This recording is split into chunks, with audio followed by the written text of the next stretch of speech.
Saudi Arabia, since the launch of Vision 2030, we have taken a wide range of financial, economic, and structural reforms with the aim of diversifying away from oil. Now, the non-oil activities reached 52% of real GDP, and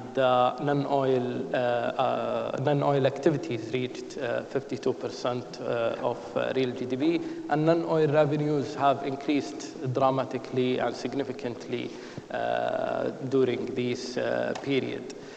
This gave us enhanced our resilience, and now we are facing this external shock from a position of strength. So we do have the policy tools, we do have the policy options to react and navigate these challenges.